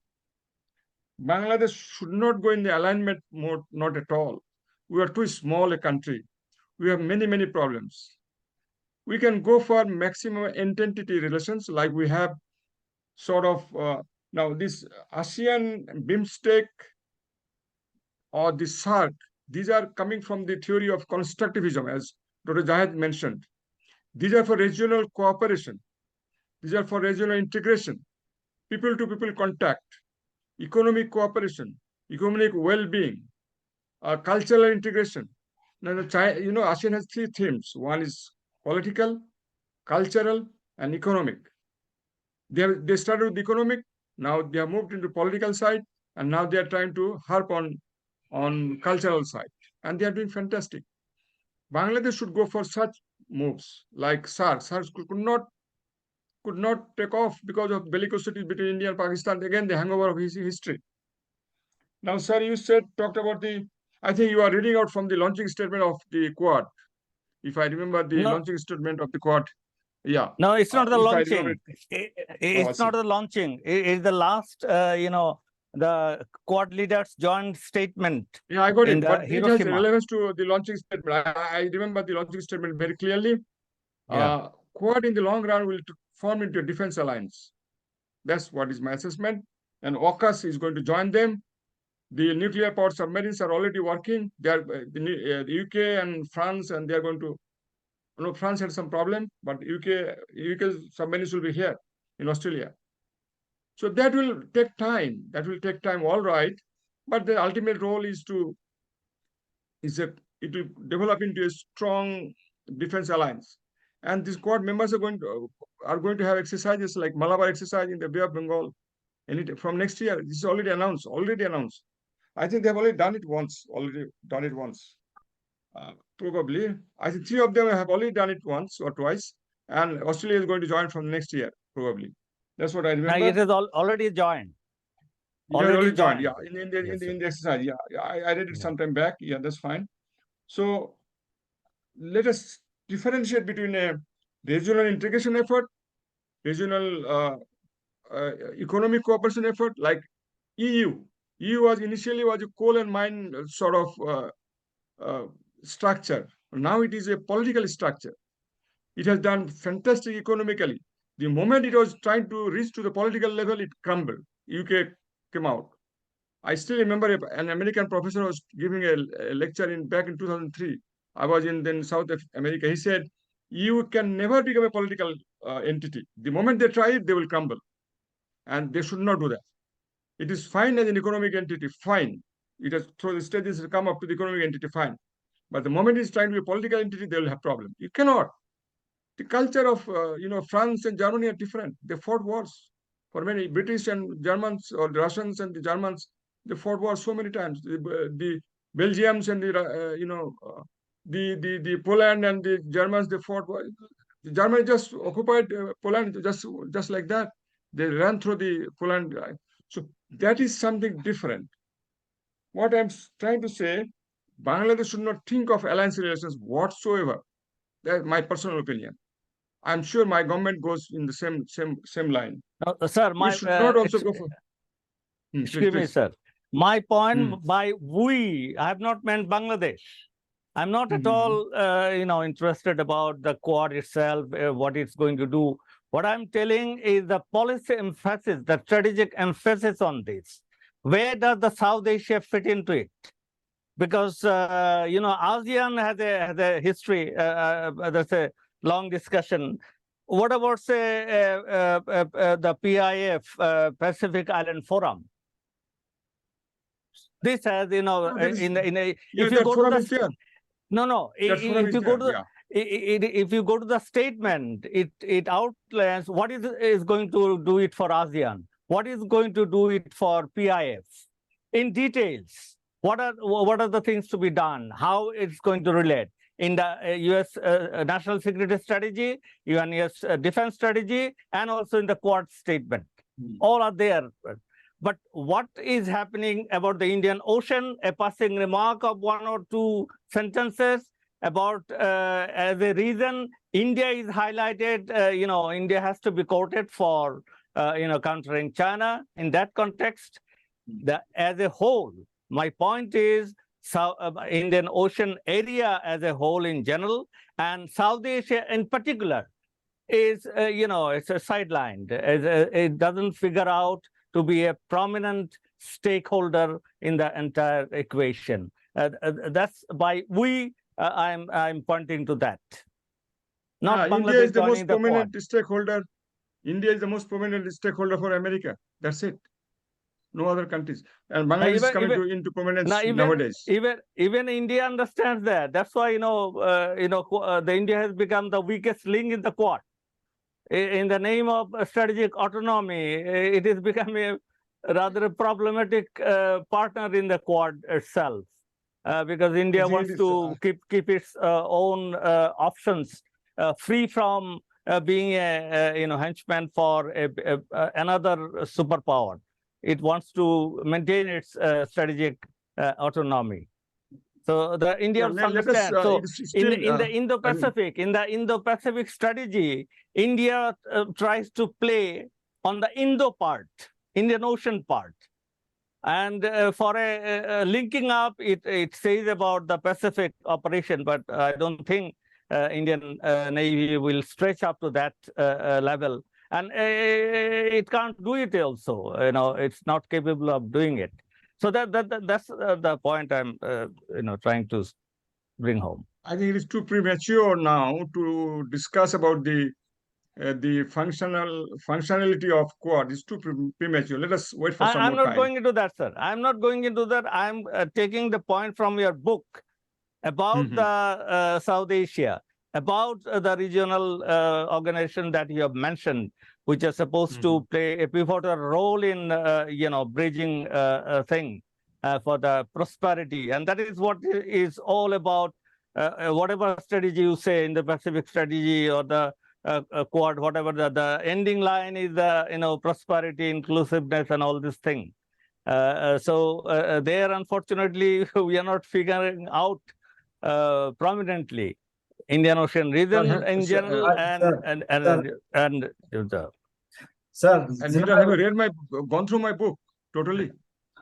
No. I have not gone through properly, but some of the highlights that came to if you give the highlights about it, it might carry a wrong message. I have said SARC is nosediving in my book. I have said BIMSTEC is not kicking off in my book. I have said that ASEAN is doing fine in my book. I've said no other organizations are doing good. I've mentioned that in my book. So unless you go through line by line of my book, it will be difficult to make comments on that. And also, you have emphasized that these are the organizations which are the hope for the future to bring up this region in terms of connectivity and prosperity. That emphasis also you have laid. I have made a deduction in my scenario development that South Asia and Southeast Asia are not going to make one community.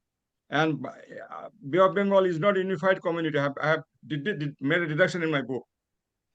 Like in the military, we do the appreciation and write the deductions at the end. Please read the chapter 11, then you will get the whole idea. You have to go through the book and then probably comment on that.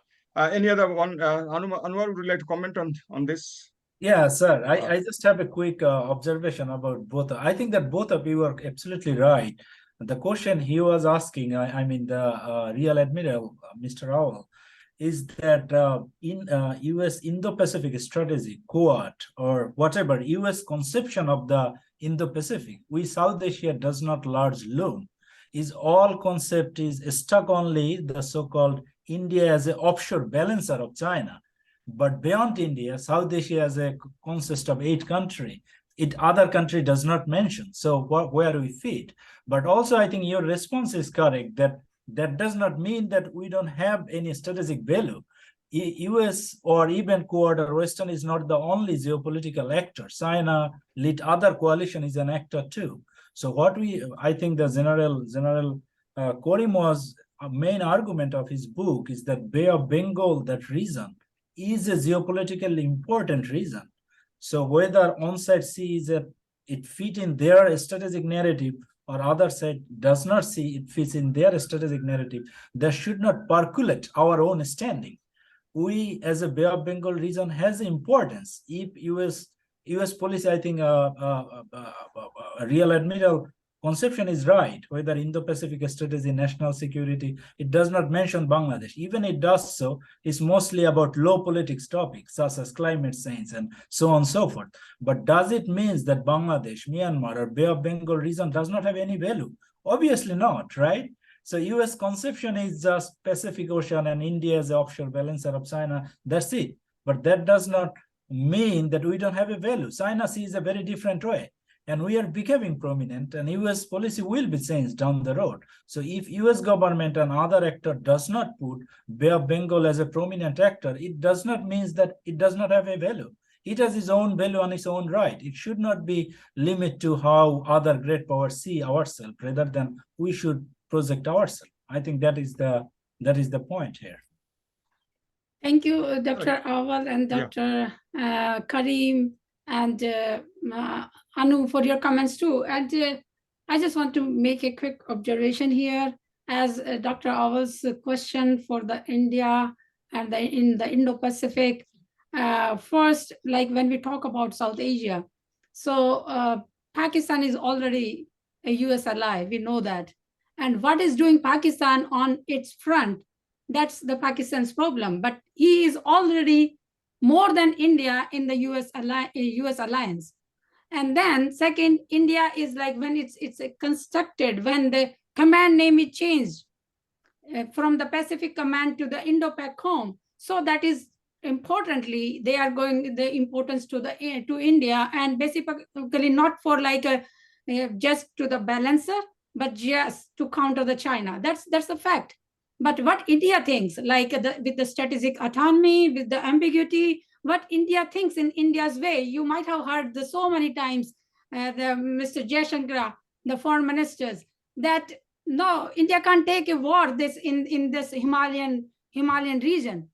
Ultimately, that the issues, the challenges that India have, Dr. Karim raised very, very pertinent issues on the domestic, not only the politics, but the resources, the dividend, the global emerging power is the one point, but how to tackle these challenges, internal challenges of India, to provide the quality of education, to provide the quality of health, to provide the quality of infrastructure.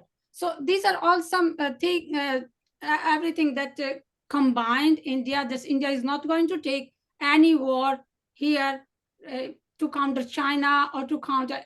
Yes, but India is showing its nuanced stand in the South China Sea and maybe drifting from Russia, and we don't know what's coming in the future. And for the other South Asian countries that you mentioned, Seychelles and not the Seychelles doesn't count in the South Asia particularly, but Mauritius counts. And the United States recently opened its embassy, and they visited. They put the revitalizing the whole infrastructure there. So maybe in the coming days we'll see more developments there in the South Asia, and Absolutely. we know. And I agree with the Dr. Jahid's remarks, and that Myanmar is more importantly strategically significant than Bangladesh. And we can discuss more on this, like why and why not. And thank you. I'll stop here. If you want to make any comment, please go ahead.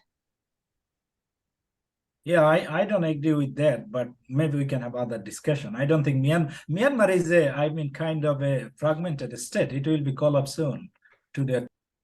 We can have this discussion another time. Okay, so thank you so much, the audience, because I don't say the audience. Here we are all experts.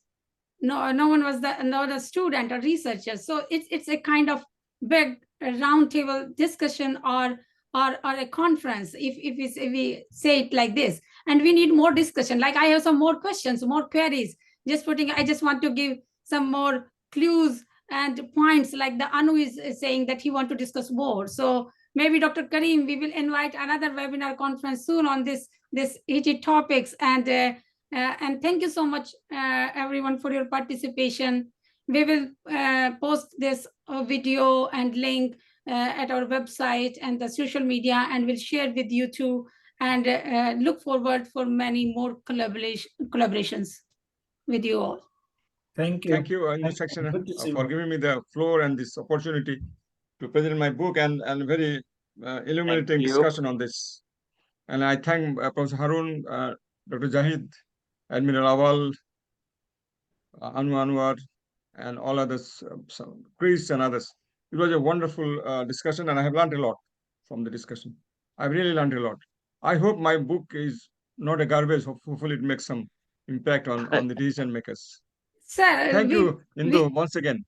Thank you, sir. We were proposed this discussion for 1 hour, and then it will go beyond 1 hour, like it's 2 hours. Yeah, So that- definitely that it's is a a very reflection. important work. Very important. So that's very important. Very that's a timely. valid. Thank you. That's a very valid reflection of your work, and also a validation of your work, and also I hope that you continue enlighten us with your work in future. I've known you since probably around 20 years now, or probably more 20. than that, sir. More than that. Yeah. More than that, sir. So please, sir, continue writing this one. Very less of us, only a handful of us actually write. And you do that quite prolifically and quite concisely and quite lucidly. But on the thought of Anu, yes, we can pick up another day, another time, and another topic. Indo, if you sort can of, arrange another webinar on this. Yeah, Anu sir, can be let's there. let's Yeah. bring the Bangladesh in limelight because of strategic importance for the another discussion. Anu can be one of the panelists for that. Yeah. Yeah, And sure. Professor Harun is there. Professor Harun Sure. is there, and Admiral Awal is there. Yeah, You can organize that. sure, And, surely, sir. We'll be and, happy to do it. My next book, let And me announce, it's- I'm thinking of writing my next book on Taiwan. I'm just thinking on that. Hopefully, another one year to one and a half year, I'll have my next book, inshallah. Hopefully, published on Taiwan itself. Okay. And Indo, please write a review on my book, and I'll publish that in our Daily Sir, Star, in the prominent daily that we have in Dhaka. Surely, sir. I wrote like half of that. It's already done. It's already, because I have been taking this book since last 1 month with me. So it's already And completed. Jahid also, I would request you to write a review on the book. Because my publisher is after this. They want more reviews because We'll do marketing that, is sir. important. I've shared some notes with you today, so I will just sort of convert it into a book. I'm very review. Thank grateful you, to sir. Professor Harun. He has joined. He's my mentor. We often meet in the World Congress. Yeah. Oh And he's a no. great